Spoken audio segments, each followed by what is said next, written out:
I'm Millie Kendall, and you're listening to the Salonology Show.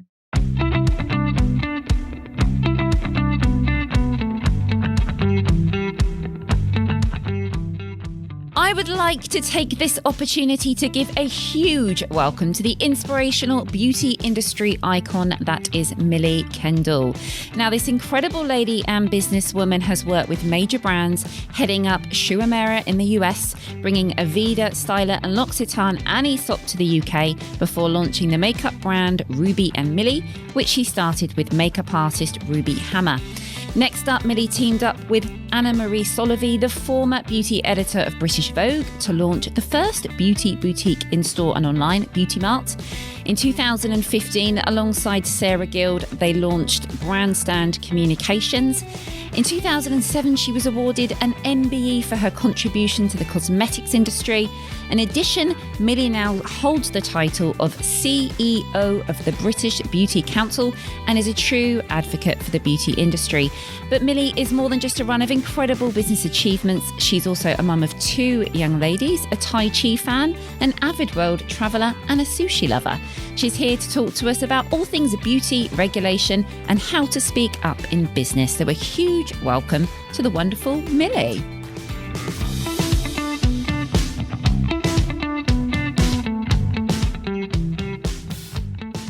What an introduction that was. You know what I'm so impressed about? I'm so impressed that you said Anna's surname correctly. I researched it. I researched it to make sure that I pronounced it correctly because I think that's really important. People get that wrong, and she would be absolutely blown away that you got that right. Oh, excellent.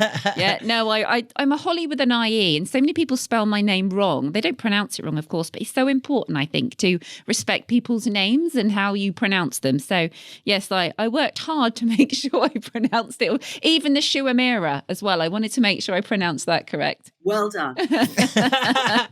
I forgot how much I love sushi, and now that's it for dinner. Solving world problems one at a time, starting with lunch. One sushi roll at a time. Now, sushi rolls to one side, Millie. We're going to dive into some important topics today. We're going to tackle the big ones today. But before we get that, we thought we'd start with something a little bit more fun by way of an icebreaker, which we always like to do. We ask the same questions to all of our guests, 10 quickfire questions just to get to know each other a little bit better before we get into the real stuff that you can really get your teeth into. This is how I interview people when I employ them. I give them these 10 quickfire questions. You should be really good at these then. I've got high hopes based on that. Let's see what you like on the other end. All right, 10 quickfire questions, Millie. So off we go. Facebook or Instagram? Facebook. New York or Las Vegas? Oh, New York. Taylor. What do you have on your chip shop chips? Salt. Cats or dogs? Dogs. Tea or coffee? Oh, tea. Apple or Android? Apple. Early bird or night owl? Early bird. What in our industry annoys you the most? Overconsumption. Ooh. If you could cameo on any TV show, which one would it be? The West Wing. Love that, yeah. And lastly, if you could get on a plane right now and go anywhere in the world, where would you go? I'd go to LA, see my daughter. Oh, good choice and good reason for it. Hopefully you'll be able to do that very soon. Excellent. Right, that was the easy ones all out of the way, Millie, and you breezed through and passed with flying colours. Hurrah! Let's dig in. Now, first of all, Millie, when we told our community, because we work with thousands of salon owners, and we don't normally reveal our podcast guests in advance, but we did reveal that you were going to come on the show, and we had some extremely excited salon owners who were absolutely thrilled that we were going to be interviewing you. And so many of them actually said, please pass on our thanks to Millie for all the work that she's been doing. I think the voice that you had through the time where so many salon owners were struggling was just so incredibly powerful. Hear. And so many of them have just said, please tell her that we are so appreciative and we're so grateful that she's standing up for our industry, because there is so much pride and there's so much honor in what we do. And as you know, it can be belittled or, you know, not to the standard that we put it out as. And people just loved how you spoke up during what's been a really, really difficult year. So firstly, thank you for that from the whole of our community. It's that's the bit that makes it worthwhile. Yeah. Really, the sleepless nights. Yeah. I'm on Margaret Thatcher's schedule, so I'm about 4 hours a night still. But that makes thank you. It's really nice to hear. You're very welcome, and I think it's important to share that. And we'll talk about a bit about regulations and stuff later, as that is a conversation that's rife in the industry at the moment. But it would be remiss of me to not take the opportunity to tap into the opportunity to speak to such an incredible businesswoman and lots of our community as well. So I want to hear a bit about Millie and her history, because you are such an icon of the industry. Everybody is seeing what you're doing now, but there's been an interesting story to get to where you are now, hasn't there? So it all started at 13, didn't it? Yes, my dad's a hairdresser, so I come from a salon, really. So I remember sort of sitting on the floor watching my dad cut hair, being covered in it as a young child. I think I was just not really focused on school, so I started working as an assistant in a hair salon when I was 13 on a Saturday. It was a Saturday job. Nowadays, you can't work at that age. No. No, you can't. So back in those days, you could work when you were 13. And I just loved it. You know, I just loved the environment. I liked the freedom of it. I liked the fact that you could be flamboyant and express yourself and talk to people and make money at it, you know. The bit that I was missing was I didn't have the skill to actually cut hair. Right. That was a slight problem there. My brain can't tell my hands what to do. It just doesn't work for me. My brother actually inherited that amazing skill. Somewhere it didn't work for me. So I did work in a series of hair salons. So Michael, John, Tony and Guy, and then Bumble and Bumble. Mm-hmm. And it was pretty much a Bumble and Bumble when I was about 19. I think I'd been an assistant now for about 6 years and hadn't gotten anywhere. That I was it became very apparent that I was never going to be a hairdresser. And I really enjoyed makeup, and Bumble had this alcove in the side of the salon as you walk past reception that had makeup, sort of like a little makeup section. And there were about 2 or 3 brands there. And I just was always there. I just loved makeup. So I ended up working for Shu Uemura on the back of that, just because my dad was so sick of getting me jobs, and I was never capable of ever getting from being a junior to being on the floor. That he got me a job with Shu Uemura in the US, and my boss, who was a lovely woman, she was a model, but the store wasn't making any money.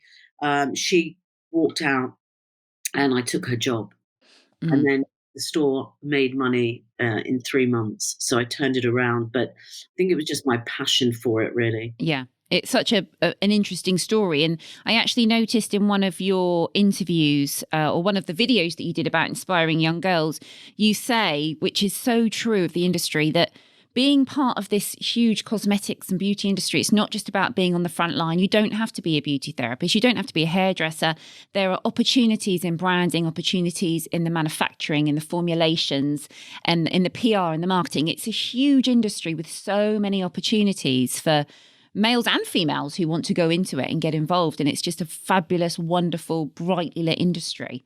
Yeah, in a sort of weird, slightly not quite straightforward way, the fact that I've had lots of different jobs in the industry kind of led to the British Beauty Council, because it's almost my experience of, and in a lot of cases, I kind of created the jobs as I went on, because they didn't traditionally exist. And I just remember my dad coming into my office once, and I had a marketing agency that specialized in beauty. We're talking in the early 90s, maybe. And my dad sort of said, well, who do all these people work for? And I was like, they work for me. And he was like, well, what do you do? You know, hairdressers didn't really understand that actually you could do sort of PR and marketing around people and brands and salons. And he just didn't understand that was even a job. So I think that a lot of the career moves I've had have been when I've seen an opportunity and there isn't a clear career path to it. So product development, because of Shu Uemura and because of the fact that I was selling the product and I realized there were gaps in the offer, I proposed to Mr. Uemura that we needed some colors, some eyeshadows and some lipsticks that were probably more suited to the American and the British customer, and they allowed me to present these at a conference in Japan. I was probably about 19, and then they developed them. And so that was my sort of first foray into product development. It wasn't that I didn't do a science degree, but I've been, if you're selling cosmetics and you're touching and you're feeling and you're working with product all day long, it stands to reason that you can determine what that formulation is. Yeah, absolutely. That's where the experience comes from, doesn't it? Is having a passion for the product. And you just mentioned that time when you were 19. Now, you also mentioned in an interview once that you sat in a room with 35 men within the industry as the only female. Yeah, I was the only woman. I was 19 years old, blonde. They took me out for karaoke every night and made me sing Madonna songs. That is amazing. That's absolutely, I just love that. But I was there for a really long time, and I had just gotten married actually, and it was a weird time. But yeah, there were literally just a room full of Japanese men. They were all part of the sort of raw material suppliers and distributors and sort of business owners around the world. And then there was a French guy called Yves Mignot who was given the task to launch the brand in Europe. So I luckily, fortuitously met him, and we really got on very well, and I helped him do that. So, but I had gone sort of from Japan from the US division, and then was sort of on the flip side of that, brought over to Europe. But I absolutely loved that job. I mean, even in a room full of, men. Yeah. That's fire in the belly. That's definitely fire in the belly. You feel so unusual and odd anyway that sort of you think, what difference does it make what I say or do? But obviously, whatever you said or did had a profound impact because of the level of responsibility that you took on within that role. And it just goes to show that you can sit in a room with 35 men and have a voice and make an impact. And that's incredible. And that's what I want so many of our audience to hear, is that you can go in and you can sing karaoke and you can be Madonna and you can drink sake and you can eat sushi and you can be an absolute badass in the industry. I didn't realise that they keep refilling your glass. Oh, of course, yes. Right. It's bad etiquette, isn't it? If you finish it, otherwise it means you want more, right? Yeah. So I had no idea that's why I was getting so drunk. I think that sort of around that time as well, I was sort of headhunted by Max Factor, and I was asked to go in for an interview, and they had a makeup brand that was like sort of their junior line. It was called Maxi, and I was asked to go for an interview. I didn't really want the job because I'd worked for Sure Mora and I love my job. And they sort of asked me why I'd come for the interview. And I said, I don't know, you asked me. I was headhunted. And I was actually quite rude when I think back. They said to me, why do you want to work for Maxi? And I said, because you need to change the name. It sounds like a sanitary towel. I understand the connection, Max Factor, Maxi, but oh God, it sounds like, it should have wings. I agree. I agree. It's probably not something you want to put on your face. No. But speaking of makeup, in 1998, you started the brand Ruby and Millie, which started in Harvey Nichols. And that's not an easy score to start off. That is really the epitome of high-end luxury brands, isn't it? So tell us a little bit about your journey to Ruby and Millie. That actually was probably the best marketing I've ever done for any brand ever, because it was actually Boots invested in it. So it was about £7 million investment for Boots. But we did a deal with Harvey Nichols to launch it there first, which gave the perception that it was ours and not Boots' own brand. I see, yeah. Nowadays, very clever. The guest artist thing is quite sort of common. A lot of people go into Boots invest, they create the brand. But then it was a first, really. It was, and there were no Estee Lauder, no Chanel, no Dior, no Benefit, no, Boots really didn't have anything but I think it was like Almay or something, and then number 7. So it was quite revolutionary. I mean, I think in a lot of ways Boots are quite forward thinking in terms of how they develop their offers and the brands that they pull in.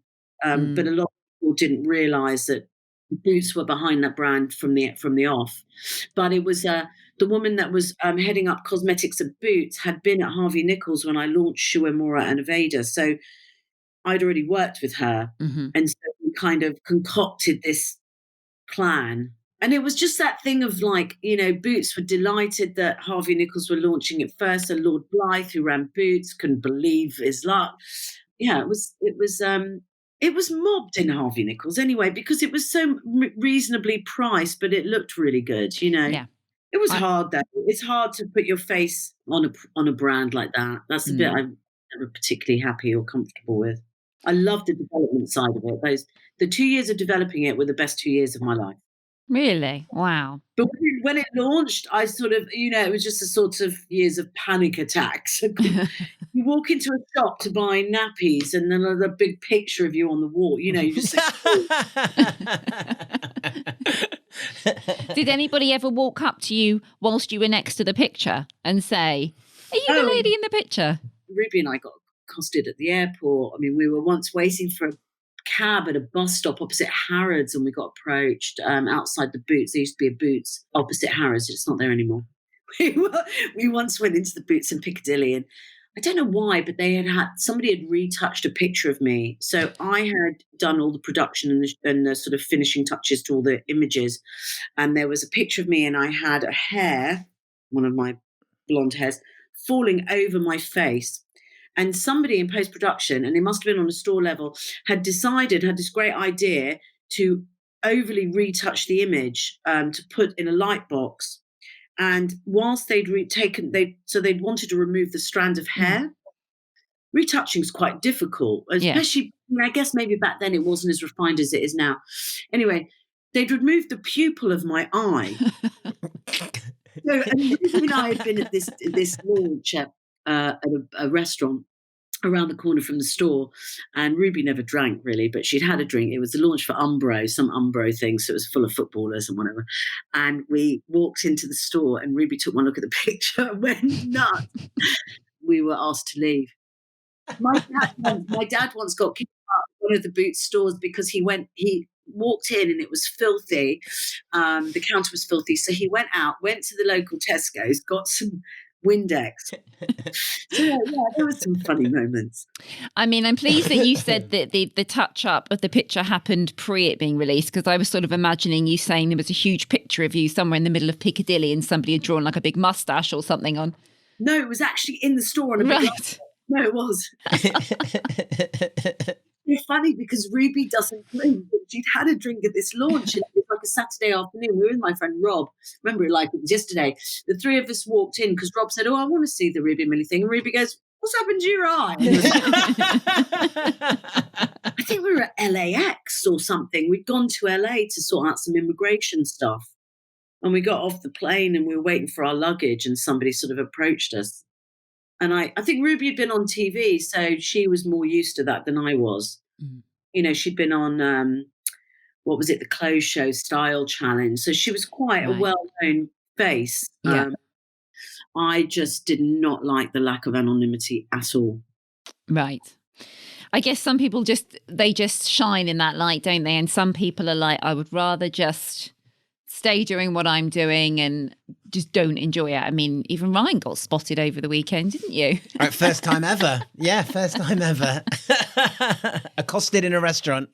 Some people do like it, but it takes a certain type of person to manage that. I mean, I know a lot of friends of mine who have sort of, their careers have just blown up on sort of social media or being featured on This Morning or whatever it is. And they manage it really well. And it's a full-time job managing that sort of profile on social media across all the multiple platforms and, going out for dinner and being on. I mean, I would, it's almost like, I remember like one of the things that really spurred me on to do the British Beauty Council is my dad moved to America in 1979. A lot of it was to do with the fact that I think he felt that the respect that his clients, colleagues and friends had for him based on his career wasn't quite what he wanted. I can't really explain it, but he sort of probably felt that if he bumped into Lady so-and-so who's hairy cut, who would tell him her deepest, darkest secrets in the street,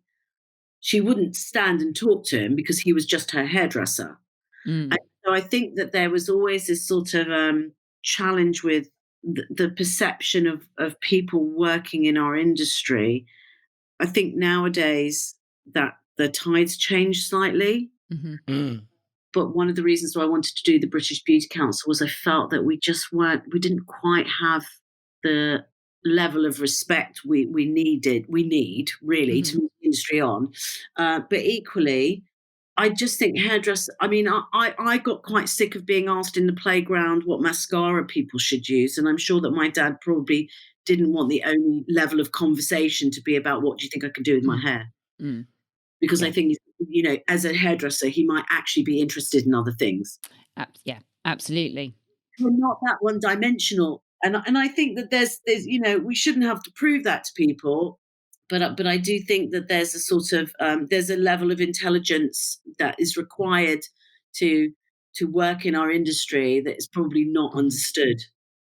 Oh, absolutely. And I think the level of training that is required Yeah. to work on a human body is Yeah. incredibly advanced. And I don't think people understand the A&P that goes behind working in the industry, and the fact that you are really spinning so many plates, and it is such a visual response to what you're offering to your clients as well, that you have to work with a level of expectation all the time. Can't take your eye off the ball within the industry. You have to be on it all the time. And it's very, very easy, I think, for people to dismiss the level of knowledge that has to go into what we do. The reason I've never been very good at hairdressing, particularly hair cutting, is because it requires a sort of understanding of geometry, and I just don't understand geometry. And I have no idea. I can tell you the difference between a foot and a meter. Yeah. In the same sense, the science behind hair coloring, I don't understand either.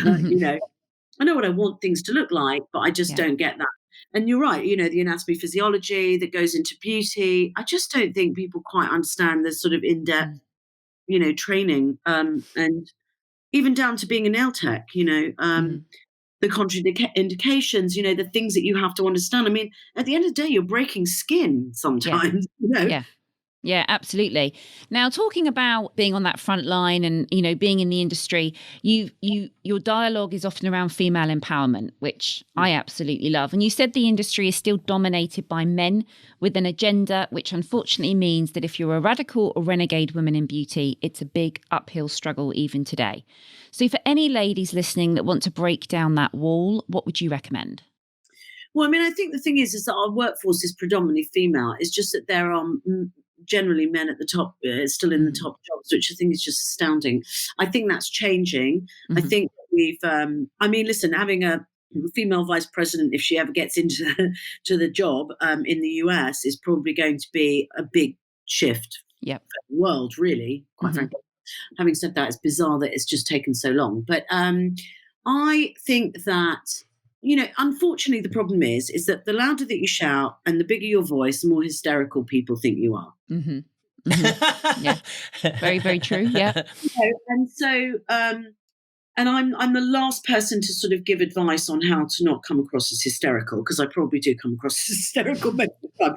But I do think it's really important that we do speak loud and clear and firmly, and educate yourself on the topic of conversation, because I think that it's very easy for people to find holes in what you're trying to talk about.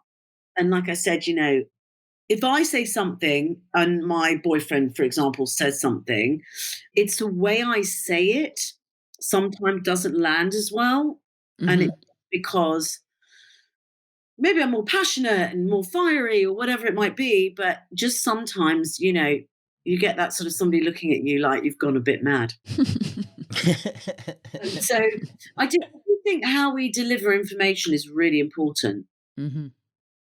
And I think sometimes it's important to consider the delivery. But I think we have to fight. We have to fight every day, really. We have to fight for those top jobs. It was interesting. We spoke to Pamela Laird, who created the brand Moxie a few weeks ago, and she said sometimes it's as important what you don't say as what you do to get your point across. And that really resonated back with what you're saying there. What you don't say and how you say what you are putting across has a huge impact. So thank you for that advice, Millie. I think that's very valuable. Now, On a slightly more relaxed tone, a busy lady like yourself needs self-care and time out.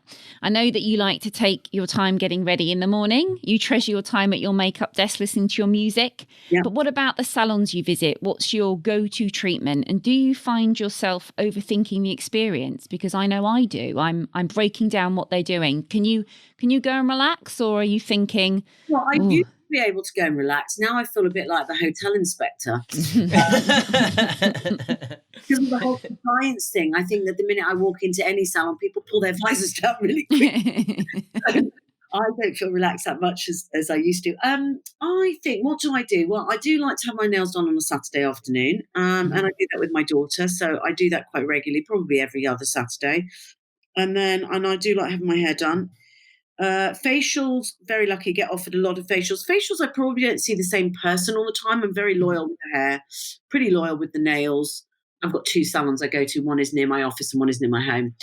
But with facials, I sort of tend to jump around a little bit.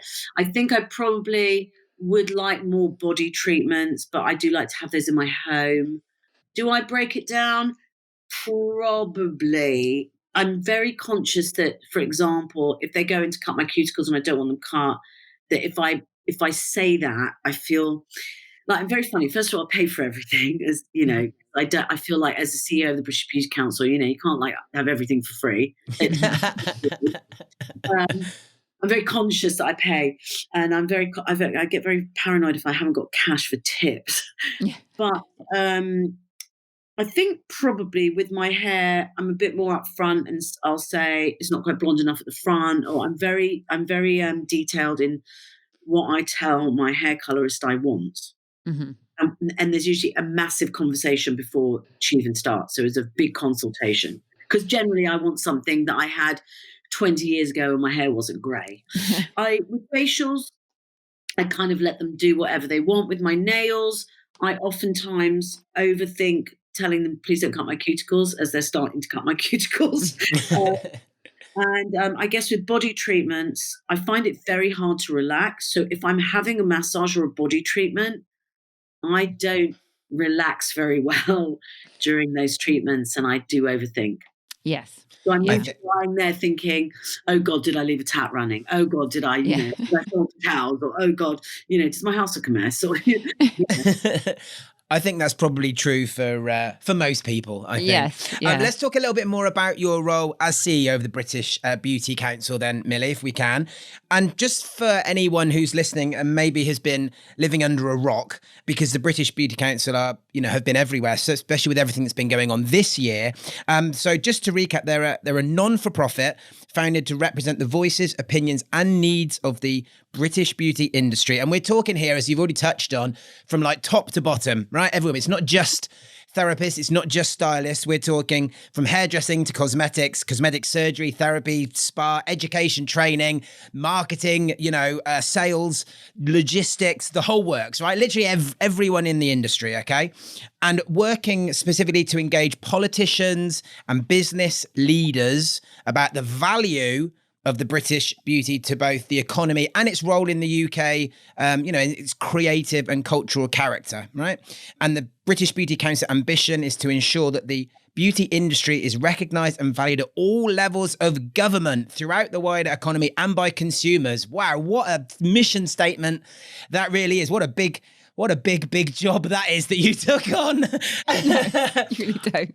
I don't think there's any doubt at all that the industry definitely needs more representation, maybe a louder voice, perhaps, and nowhere more so than in Parliament. Yeah. Can you tell us a little bit about the work that yourself and the British Beauty Council are doing specifically on that front?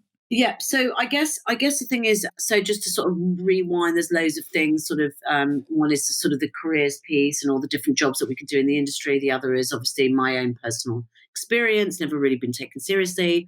Obviously the misogyny, the female side of it. There's so many different things that kind of make up my issues and challenges with the industry and how we're perceived. But the two areas that I thought were really important to garner respect from was almost a non-beauty loving community. And that would be, to me, the government and consumers. So, there are people, believe it or not, that just think going to have your hair cut and coloured is just vain. You know, they don't really understand the sort of benefits to that, both in terms of physical and mental well-being and just being in a sort of situation where you're talking to other people, the human contact. There are people that just don't think that's important. And I thought that if we were going to flip our industry and garner respect, you have to convince the people that are least interested first. Because no point me talking to you about it, you get it, you know, or even my friends that don't work in the industry that don't like their grey roots go and have their hair coloured or will say to me, oh, what mascara should I buy? What lipstick should I buy? I don't need to turn them. They're already engaged in our sector. So the idea is that if I could sit at a dinner table and convince bankers and politicians and God knows whoever else, librarians, whatever, that, you know, the beauty industry was actually a force to be reckoned with, valuable to the economy, really good for people's mental health and well-being, an inclusive employer, you know, all of the things that we know when you work in the industry. I thought perhaps if you could convince people of those things, you'd garner more respect. So obviously COVID has fast-forwarded all of that work.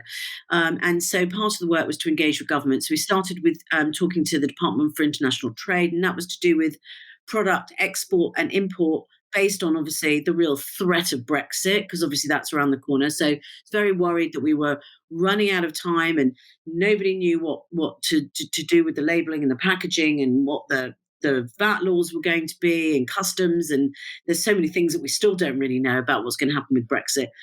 But also to ensure that the Great Britain campaign that the Department for International Trade are responsible for included the beauty industry, because I feel like historically, hair and beauty, I think we're real beacons for the beauty industry. If you go back to people like Vidal Sassoon, Anita Roddick, John Frieda, you know, we've been doing this for a long time to great success. Yardley, Neal's Yard, you know, the British beauty industry is iconic and very innovative. So that we started the work with the Department for International Trade, which hopefully will help us to garner investment into the British beauty sector.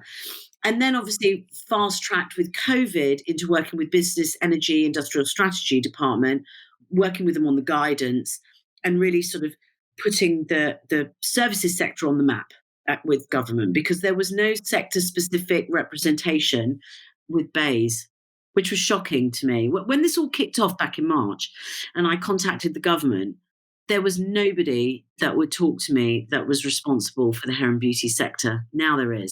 Which in itself is a massive achievement, by the way, isn't it? Yeah, massive difference. I mean, it's ridiculous that was the case originally, but amazing that you've now overcome that. Yeah, I mean, there is, there's still so many problems with this lockdown, but anyway, and we do talk to them on a daily basis. We probably drive the poor girl mad, but there is sector-specific support. So we work with Department for International Trade, we work with Business, Energy, Industrial Strategy. We support Habia in the work that they're doing with the Department for Education. And I have been speaking to the Treasury, but I've got a meeting this morning actually to do with kind of pushing forward with the Chop the VAT campaign, because I think the Treasury needs to support, and we do need some sector-specific recognition with HMT. So it's just, you know, you've just got to be quite tenacious without driving them mad, although we do. It's been a learning experience for me. I'll bet it has. You mentioned Habia there, and just touching on the kind of other I guess you wouldn't call them regulatory bodies, advisory bodies, I suppose. I mean, there's so many other different organizations that are involved offering representation in some way to different subsections of the industry. Is it time for them to kind of come together in some way so that the industry as a whole can be taken more seriously? Or do you see the BBC as almost an umbrella over everyone? Or how does that work? Because it can be a bit confusing, I think. Yeah, no, I agree with you. I think that when I first came into this, I didn't realize there were 17 different trade bodies. Right, exactly. And so one of the first things I did was reach out to everybody and ask them if they would become an affiliate of the British Beauty Council, just so that they would understand that we weren't coming in to try to take over. That's not really what we do. We're much more of an advocacy group. We're much stronger on the media front-facing side. Again, my job is to really turn the heads of people that aren't within the industry, and the trade bodies are very good at supporting people within the industry. Obviously, just by default, the job that we're doing helps people in the industry.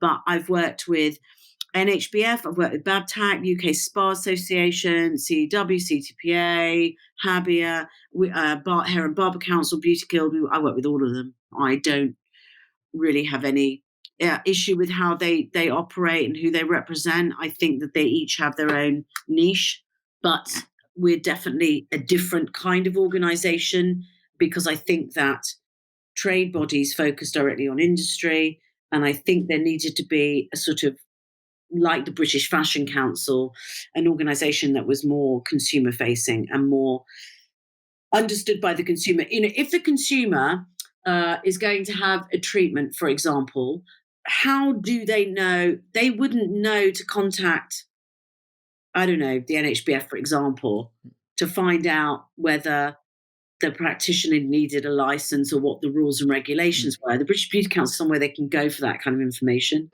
Got you. Yeah. So you're almost you're almost completing the link between the end user and the industry. You're kind of that bit in the middle. Yeah. Yeah, absolutely.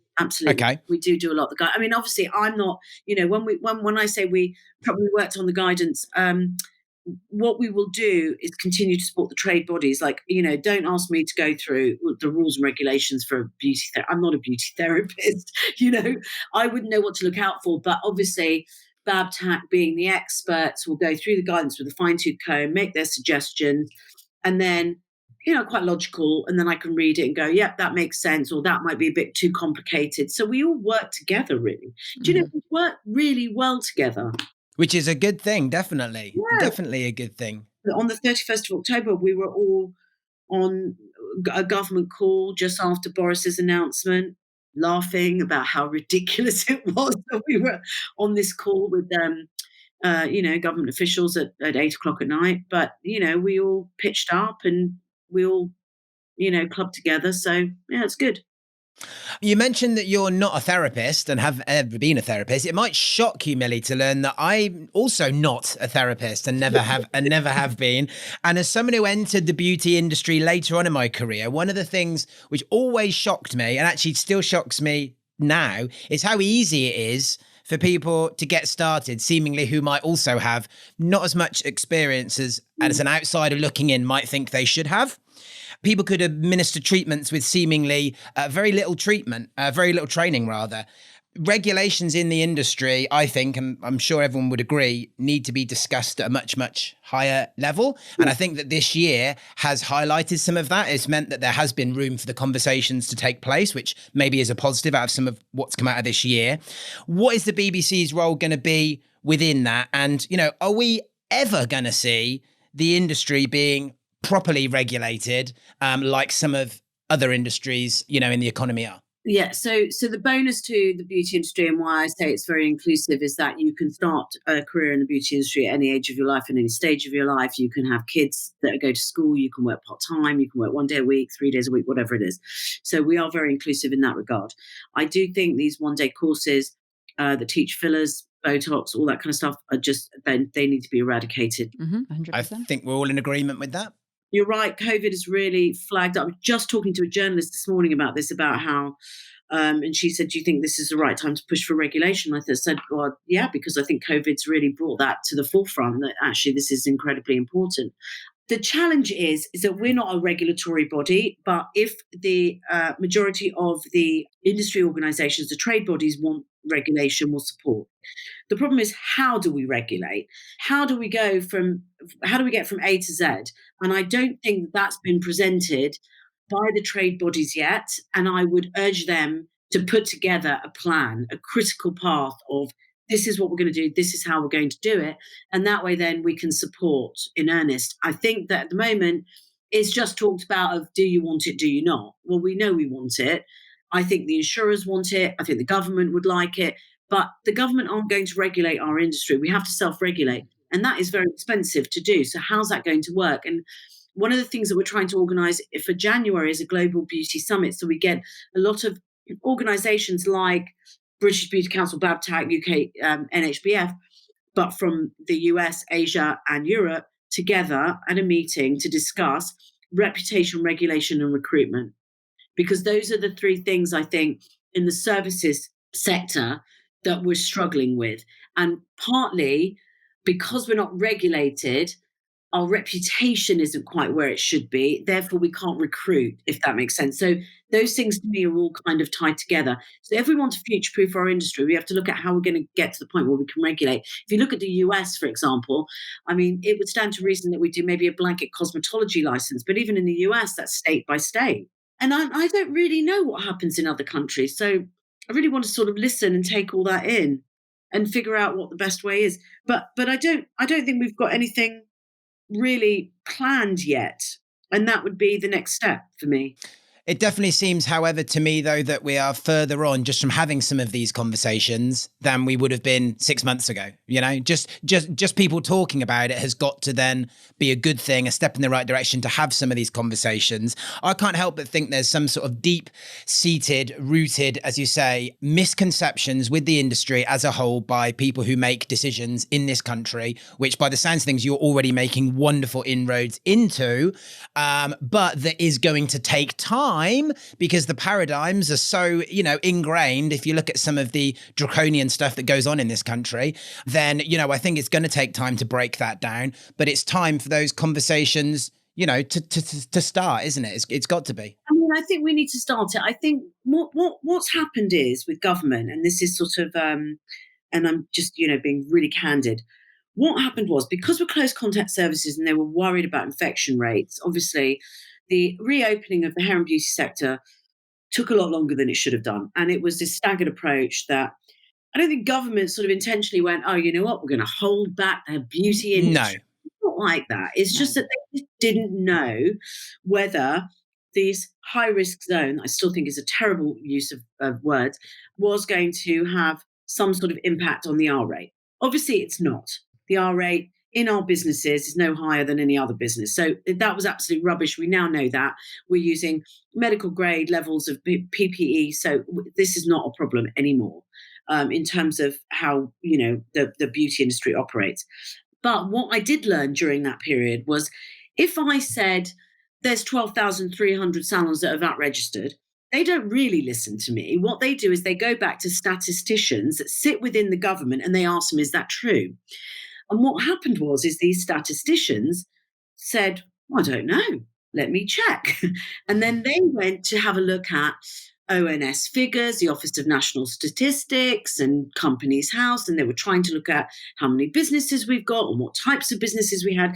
And they realized, these statisticians, that our industry isn't very well defined. So it's very difficult to garner enough information to be able to advise the government what to do next. Actually, it turns out that, by the way, we know best because we are the industry and we know what our industry includes and what it's made up of.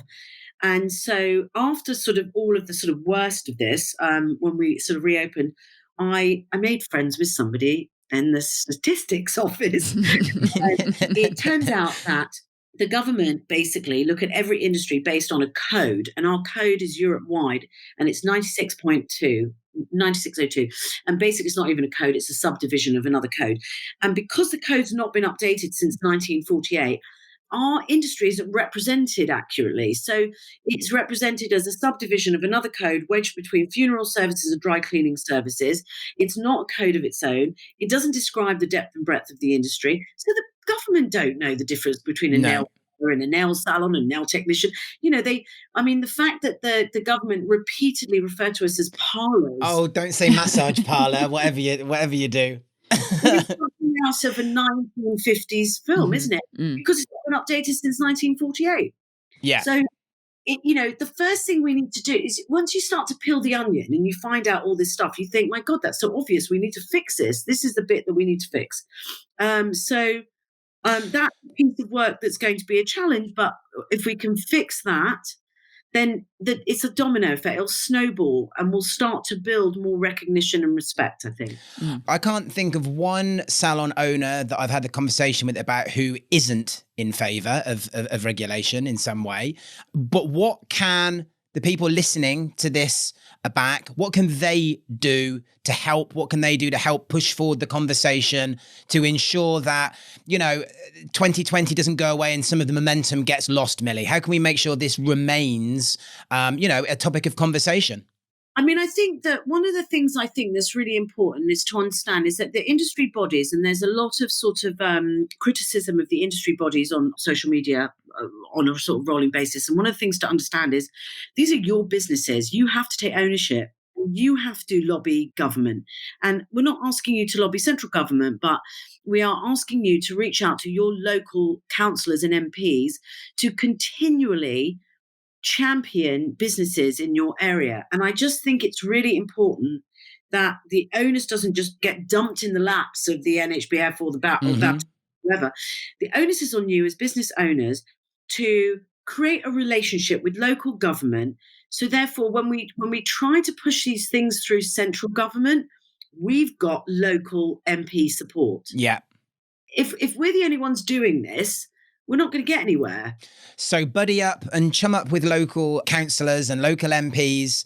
I mean, we all see, don't we? I'm sure you do as well as everyone else, 1,000,001 of these petitions that come through. I always think and I might be wrong, but I never really think that's gonna do too much. No, petitions don't work. Petitions don't work. Okay. By the time you've reached 100,000 signatures, it goes in a queue of other petitions that people have reached 100,000 signatures with. And, you'll be lucky if you get it seen in Parliament in 4 months, if at all. It's just not worth, I don't think they're not, it's a way of people venting, isn't it? It's not, and some are change.org and some are government, petitions, but they don't work. There are a ton of different templates on the British Beauty Council website of letters that you can use to send to your MPs, talking about the value of the industry, how COVID secure we are, how there is no proof that there is any rise in infection rate in our businesses. Invite them in, show them how COVID secure and responsible and, hygienic you are. It's important to, even before this whole British Beauty Council thing, if I've had a problem with my daughter in school or my mum wasn't well, and, I always write to my local MP. They work for me. I don't work for them. I think that maybe some of that is maybe a generational thing, isn't it? I mean, in terms of, I'm going to write a good old fashioned letter. That's the sort of thing that, that again, the 20-year-olds have probably never written a letter to outside of, A strong worded letter goes a long way. Absolutely. Yeah, absolutely. So in which case, then we should be encouraging everyone we'll put the links in the notes, go and download your templates. Everyone should now be bombarding their MPs, invite them in. I suspect most of them have never been in a salon in their lives, so are probably going to be, I hope, very pleasantly surprised by the experience, and maybe that can help cause, a ripple effect. I think that sounds like a wonderful thing that everyone could do. Last one from me, Millie. What is the future of the industry? Yeah, I've no doubt we'll bounce back. I think we're going to sort of shapeshift a little bit. I think there will be a migration from retail to online. There already has, online tripled, but that was so slow to increase. I don't think, we can't be automated. So, people are still going to come back for their hair and their beauty treatments. I think that people will be a little bit more resilient. So they won't come back as often or as frequently, but they'll come back and have the treatments. I don't see us not bouncing back. I think we'll have a small decrease overall in terms of our valuation, but, you can't replace a haircut. Your hair and your nails still grow. Yeah, absolutely. I've seen those little Japanese robot hair cutting machines. They're a long way off, aren't they? Being any good? They're a long way. They are. And also, I think that we are on the backside of this. We're going to want to travel. We're going to want to have human contact. I think that one thing that everyone can admit to is that we miss that human contact. And so I think that, hair and beauty salons are sort of the hub of communities. Totally agree. I agree. I think some will close, let's face it. This is some have survived, but also equally, we need to look at how to make our businesses sustainable, and that has to be by profitability. So we have to work at not loading ourselves with debt and ensuring that our outgoings are low. And, we have to look at a business model. We have to also lobby government about chop the VAT, because we need to increase our margins. Yeah, absolutely. Just going back to what you were saying there, it is an irreplaceable industry. The skill set that comes with being on the floor and looking after somebody, from the personal aspect, but also the knowledge that goes into it, that will never be replaced. And I do agree with you in that there will be a lull, definitely, while people get back into the rhythm. But it's an industry that people love and they feel so passionate about. And it creates a level of self-care that's really important for people. It gives people a chance to step away and be looked after when they might spend the rest of their lives looking after everybody else. And you don't give yourself a lot of time to do that. So I think that's really important. I think there'll be a real increase in holistic beauty, which is a shame because I've just had Grey Shot Halls closing, which is, a lot of the spas have really struggled. But I think holistic beauty in general across the board in terms of products, services, etc., will definitely be on the rise. We need that now. Yeah, absolutely. And finally, what's next for the BBC and for you, Millie? So I've just finished writing my roadmap for next year. We've just launched The Courage to Change, which is a report on sustainability, which has some really strong call to actions for both industry and consumers. That's free to download on our website. Next year, oh my goodness, there's so much going on. Continuing with the policy affairs piece, we're looking at working with the government at COP26, hopefully, which is a big United Nations conference on sustainability next year. We are looking at raising the profile of the hair and beauty industry, looking at ensuring that we're recognised as a creative industry, highly skilled workers. So there's a lot of work around that. We've got a whole strand on careers and education, looking at women in tech, creating a launch pad for women in tech so that, careers in that area are well promoted and supported with possibly a bursary, looking at funds to support new brands, loads of stuff. Exciting times You're not going to be ahead. getting bored anytime soon. Well, massive thank you, Millie, for coming and joining us and sharing your words of wisdom and experiences with our community. I know they're all going to absolutely love listening to what you've had to say. Yeah, thanks so much, Millies, for being so generous with your time as well. Thank you, everyone, for listening. Hope you really enjoyed today. Make sure you go and download the templates from the British Beauty Council website. We'll share all the links. Make sure you go and bombard your MPs with those so that we can get open and stay open, more importantly. That's it for episode 6 of the Salonology Show. We'll see you next time. Thank you, Millie, and goodbye, everyone. Goodbye.